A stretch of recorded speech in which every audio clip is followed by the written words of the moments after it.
Good day to everyone. I'm Jennifer Abaro, and today we're going to discuss about the clinical guidelines comparison, diabetes, and the ADA standards of care, in part with our Week 8 assignment in Nursing Clinical Practicum.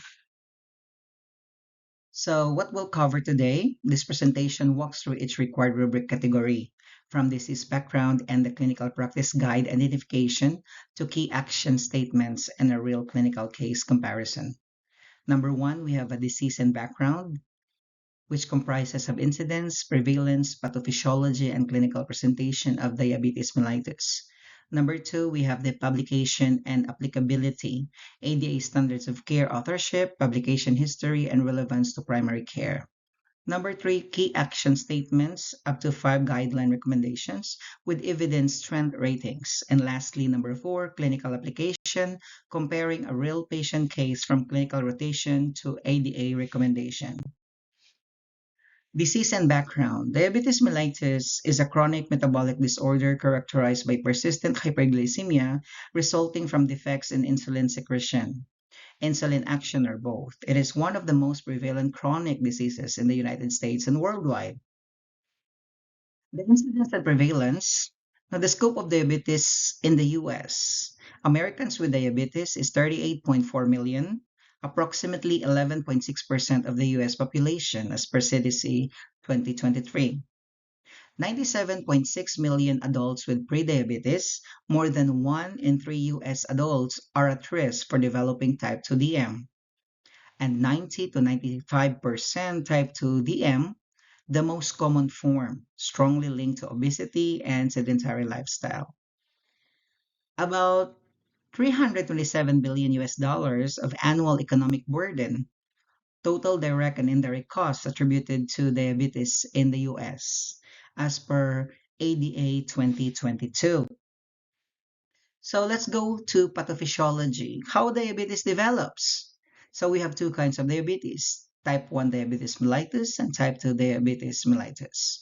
So let's start with type 1 diabetes mellitus. It is an autoimmune destruction of pancreatic beta cells, leads to absolute insulin deficiency. Patients require lifelong exogenous insulin. Onset is typical in childhood or early adulthood, though it can occur at any age. While the type 2 diabetes mellitus, it is progressive loss of beta cell, insulin secretion combined with peripheral insulin resistance. Hepatic glucose production is increased and peripheral glucose uptake is impaired. So lifestyle factors, genetics, and obesity are the primary drivers of type 2 DM.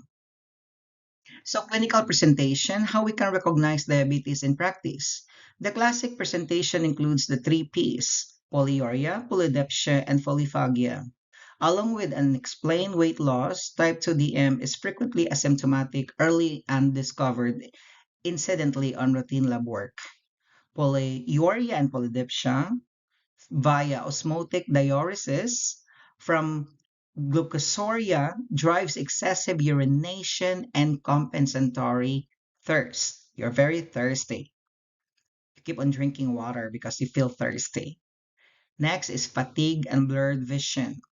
Cellular glucose defibrillation causes fatigue. Lens osmotic changes impair vision. And then last, now we have the recurrent infections. Impaired immune functions and poor wound healing increase susceptibility to infections. And we have also asymptomatic. No, you cannot see the infection. You cannot see the signs and symptoms. Sorry. Now you cannot see the signs and symptoms of this type 2 DM. That's why it is called asymptomatic. Many patients with type 2 DM are diagnosed on routine screening labs before symptoms appear, just like me. Uh, I'm already a type 2 diabetes mellitus patient. For now, I am taking the OHA, which is the metformin, 500 milligrams twice a day. Uh, and I control my rice already since I am the US. So I'm not that eating rice three times a day or four times a day. Instead, like I eat rice for breakfast and also in dinner. As much as possible, I just eat a little thing in what's this for my lunch. Usually like protein drinks because I don't want that my HbA1c will be high again. And now I have 5.9. So my provider is very happy with that result. Now before it was like 7.9. So, we need to have self-discipline. So publication and applicability, ADA standards of care. So about the guidelines, so we have here the author organization, American Diabetes Association, original publication. It is first published in 1989. I was born in 1988. No, updated annually. So it started 1989 and it is yearly monitored. So current version standards of care in diabetes was in 2024 by Diabetes Care, volume 47, supplement 1. Update cycle reviewed and revised every year by a multidisciplinary expert committee. That's why this ADA was formed. So why the ADA or the American Diabetes Association Clinical Practice Guide? The ADA Standards of Care is the most comprehensive evidence-based diabetes management guideline available. It covers screening, diagnosis, lifestyle intervention, pharmacotherapy, and complication management, all domains encountered in primary care daily, based on systematic review of current evidence, graded recommendations from A, B, C, E, widely adopted across U.S. primary care settings, freely accessible to all clinicians. So primary care relevance, why this CPG belongs in primary care? The vast majority of patients with type 2 DM are managed entirely in the primary care setting. The ADA standards of care directly address the clinical questions primary care providers face every day, from initial screening to managing comorbidities like hypertension, dyslipidemia, and obesity. So we have screening and diagnosis. Clear criteria for when and how to screen adult patients for prediabetes and type 2 DM in primary care, including higher risk population. We have also the pharmacotherapy guidance. It is a step-by-step medication algorithm tailored to patient comorbidities, guiding providers' decisions at every stage of treatment. And we have also the complication prevention, evidence-based targets for A1C, blood pressure, and lipids to reduce cardiovascular, renal, and microvascular complications. Patient-centered care addresses shared decision making, social determinants of health, and diabetes self management education, all central to primary care practice. Key action statements and strength of evidence. The ADA uses a structured grading system to rate the strength of each recommendation. We have the level A, the strong evidence from RCTs, level B, supportive evidence, and level C, the limited evidence. And you have also lastly your level E, which is the expert consensus. The following are 5 key primary care relevant recommendations from the 2024 ADA Standards of Care. So, screening and diagnosis recommendation. Screening for prediabetes and type 2 diabetes in asymptomatic adults aged 35 to 70 years who are overweight and obese. Testing should also be considered in adults of any age who have additional risk factors, including hypertension, dyslipidemia, family history of diabetes, or history of gestational diabetes. If results are normal, repeat testing at a minimum of every 3 years. So we have our diagnostic criteria. Any one of the following: fasting plasma glucose, more than 126 milligram per dl, 2-hour plasma glucose, more than 200 milligram per dl during OGTT, your A1C of more than 6.5%, and random glucose, which is more than 200 milligram per DL with symptoms. So evidence strength in level B, supportive evidence from well-conducted cohort studies and clinical registries. Primary care impact, early identification, allows timely lifestyle and pharmacologic intervention before complications arise.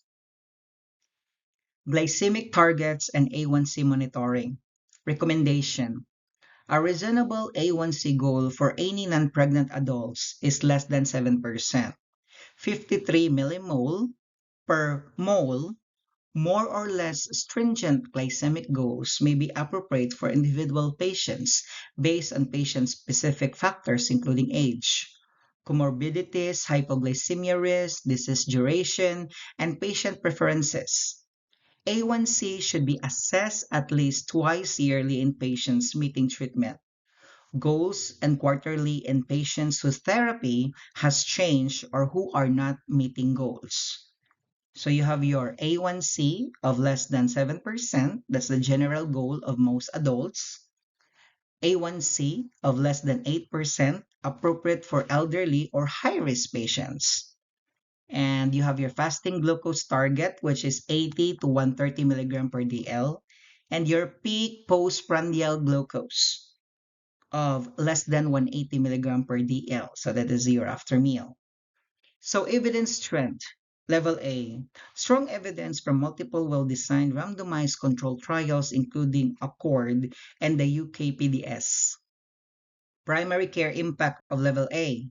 Individualized targets prevents both hyperglycemia-related complications and dangerous hypoglycemic episodes. So lifestyle and weight management. The recommendation is diabetes self-management education and support, the DSMES, medical nutrition therapy, MNT, physical activity, and behavioral counseling should be integral components of diabetes management. For overweight or obese patients with type 2 DM, a weight loss of 5 to 10% of body weight is associated with meaningful improvements in glycemic control.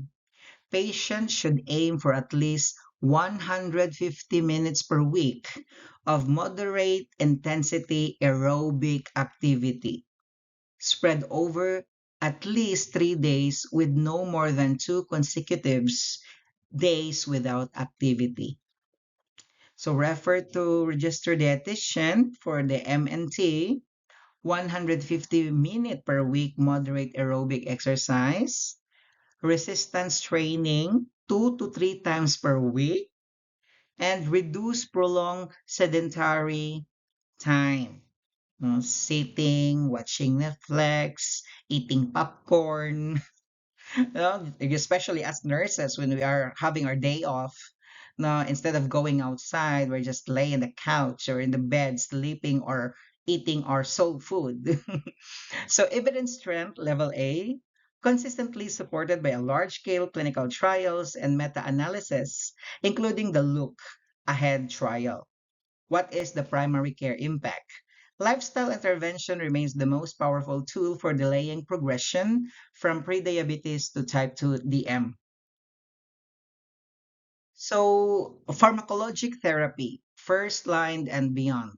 Recommendation: metformin remains the preferred initial pharmacologic agent for type 2 DM in the absence of contraindications for patients with established atherosclerotic cardiovascular disease. Okay? Heart failure or chronic kidney disease.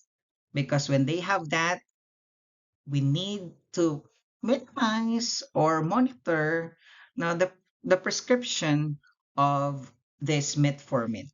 Okay, we need to look at things also to our clients. So the popular now, and the girls love it using it. A GLP-1 receptor agonist or the SGLT2 inhibitor with proven cardiovascular or renal benefit should be added regardless of A1C level. Combination therapy should be initiated when A1C now is more than 1.5% above the individualized target at diagnosis. So you have your metformin, that's our first line if tolerated and no contraindications. GLP-1, so RA preferred add-on for ASCVD or weight loss. Now, if you want to be slim. And then you have your SGLT2I preferred for CKD and heart failure clients. Then you have also your insulin, no, which is very common for type 2 DM management. Initiate if A1C markedly elevated of more than 10%. No, just like my mom, no, it's more than 10%. That's why she was not prescribed with metformin because she has a kidney disease. No, so evidence strength level A supported by multiple large cardiovascular outcome trials, EMPA reg, leader, and credence. Primary care impact guides prescribing decisions for the majority of type 2 diabetes mellitus patients seen in ambulatory primary care settings. So the cardiovascular risk reduction recommendation. People with disease, people with diabetes have a 2 to 4 times higher risk of cardiovascular disease. Blood pressure should be measured at every visit with a great target of less than 130 over 80 millimeter mercury of your blood pressure for most adults with diabetes. Statin therapy is recommended for all patients with diabetes age 40 to 75 years, regardless of LDL level. But for me, I'm 38 years old and I'm taking a low dose of rosuvastatin. Mhm. So high intensity statin therapy should be used for patient with ASCVD. Like some of them will take 80 milligrams of atorvastatin already. Now, so aspirin therapy is no longer routinely recommended for primary prevention, but should be considered for patients with high cardiovascular risk, so to prevent clot formation. So there will be a nice circulation still. The blood will not be sticky and thickened. So to recap, BP target of less than 130 over 80 millimeter mercury, ACE inhibitor, which is your lisinopril, for example, and your ARB, which is your losartan, preferred for hypertension and DM. Now, moderate high intensity statins for ages 40, 75. So the provider will give you atorvastatin, simvastatin, or the rosuvastatin. Now, annual urine albumin and EGFR assessment. So that is your laboratory. So evidence strength level A based on large RCTs and cardiovascular outcome trials demonstrating significant reduction in MACE events. Primary care impact, cardiovascular disease remains the leading cause of death in patients with type 2 DM. Risk reduction is a primary care imperative. So application and clinical rotation, patient case. The following is a de-identified patient case encountered during my clinical rotation in the primary care setting. Identifiers have been removed in compliance with HIPAA privacy standards. So patient profile, meet the patient, case overview. Patient demographics, age 54 years old, male. BMI 31.4 kilograms per meter squared, obese class 1.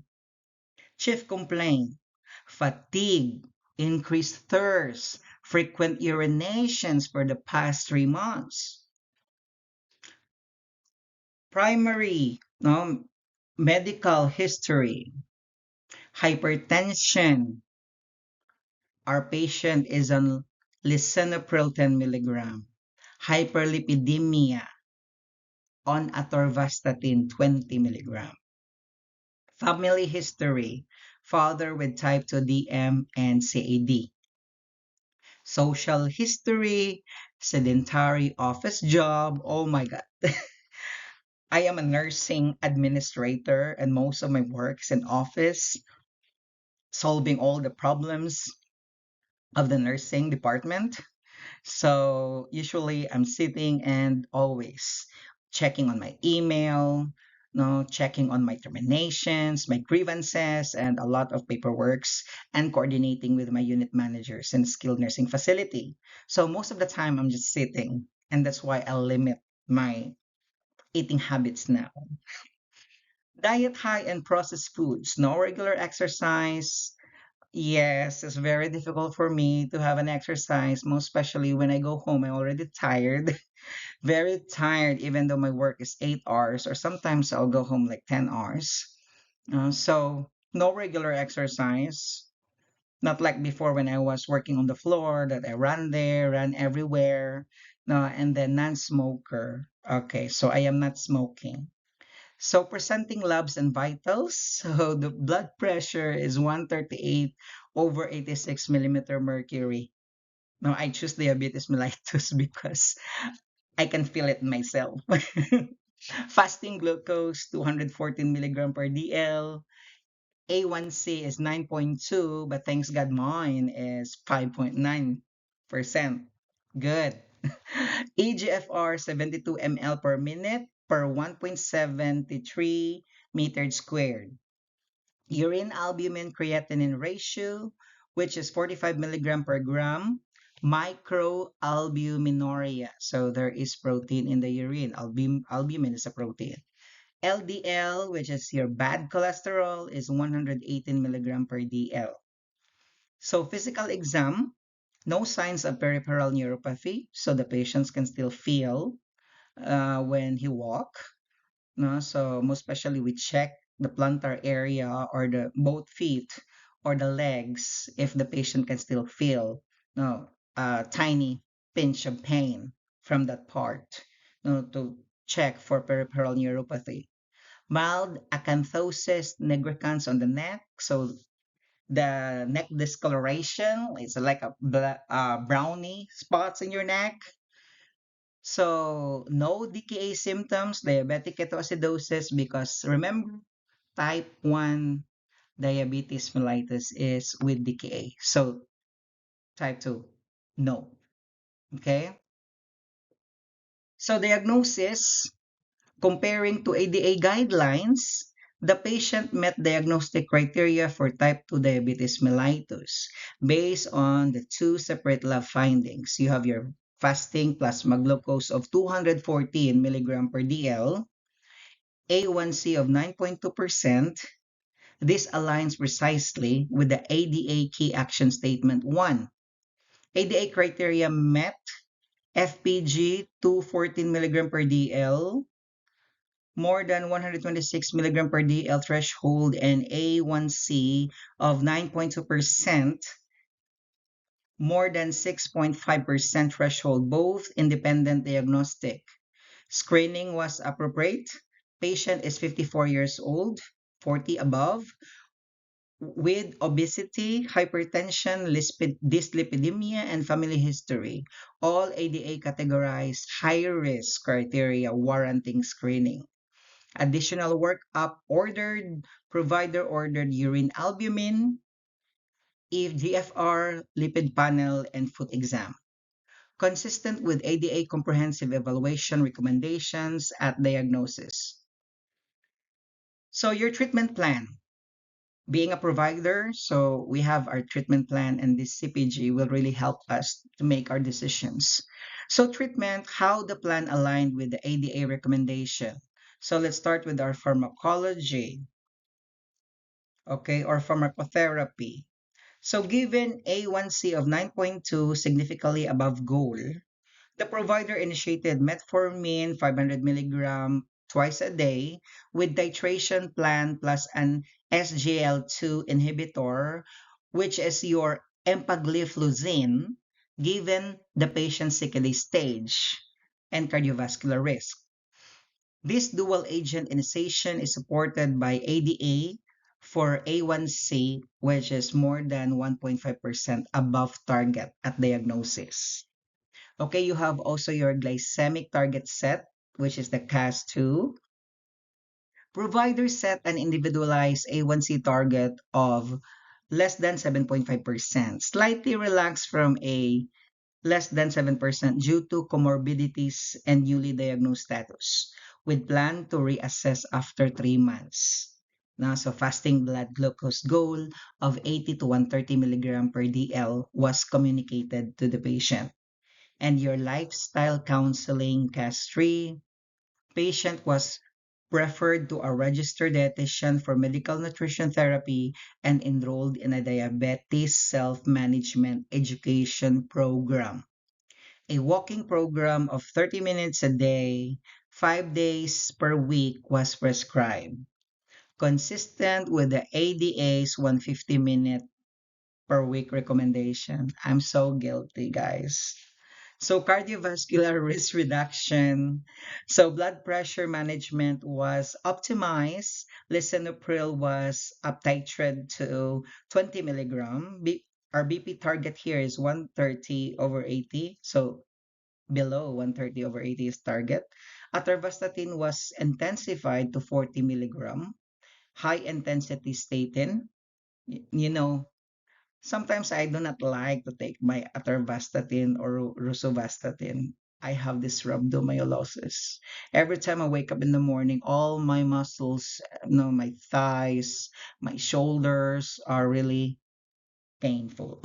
I can feel it. My body is too heavy for it, but I need to take it in order to control my hyperlipidemia.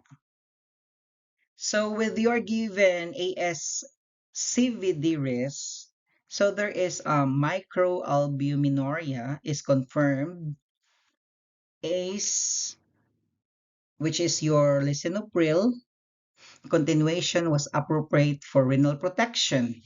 Okay. Next, areas for improvement, gaps compared to ADA guidelines. While the overall management aligned well with ADA standards of care, a few opportunities for improvement were identified when comparing the care plan directly to 2024 guideline recommendations. Mental health screening not documented. The ADA recommends screening for diabetes distress, depression, and anxiety at diagnosis. No formal depression screening or your PHQ-9 was documented in this encounter. This is a common gap in primary care and should be addressed at follow-up. Next is your ophthalmology referral, not yet placed. The ADA recommendations are comprehensive dilated eye exam at the time of type 2 DM diagnosis so that we have our basis.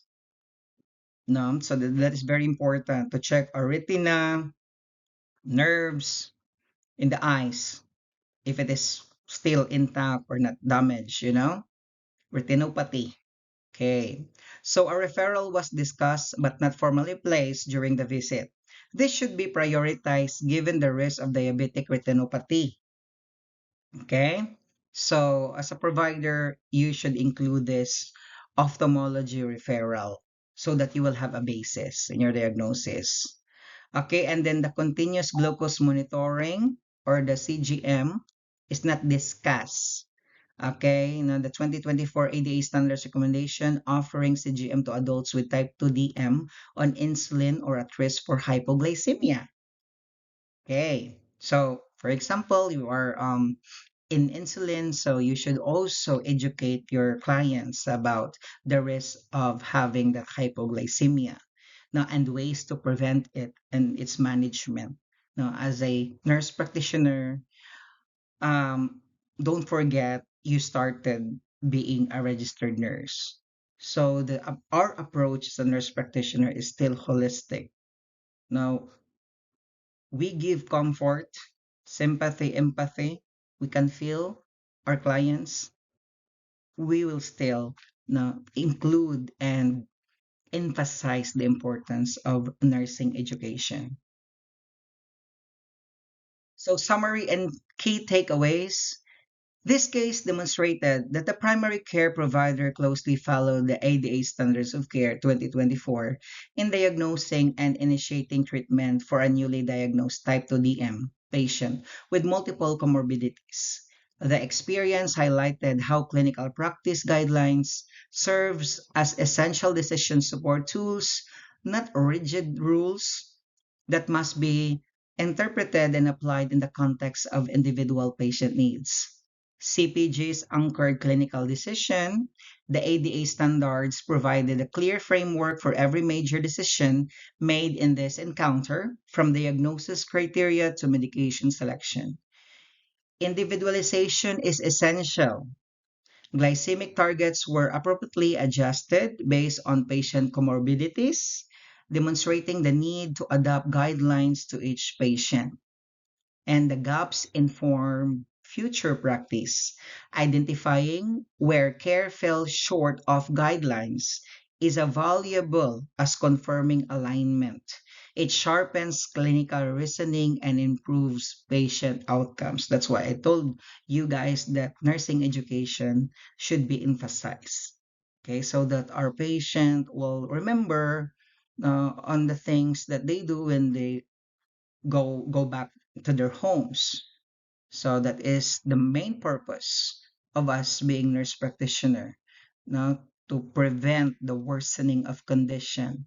That's why most of us are rendering primary care services in our community before we are going to refer it when the patient is non-compliance with our advices and intervention and management. So here is my reference, all sources cited in APA 7th edition format.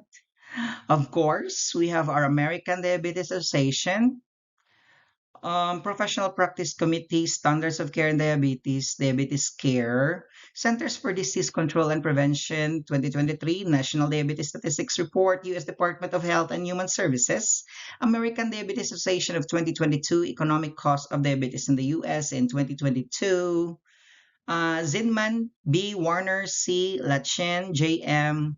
Fetchet, D. Blomke, A. Huntel, S. and Inzuki, SE 2015, et al. Na John, et al. Okay, about the empagliflozin cardiovascular outcomes. So that is their contribution and mortality in type 2 diabetes. New England Journal of Medicine, 373.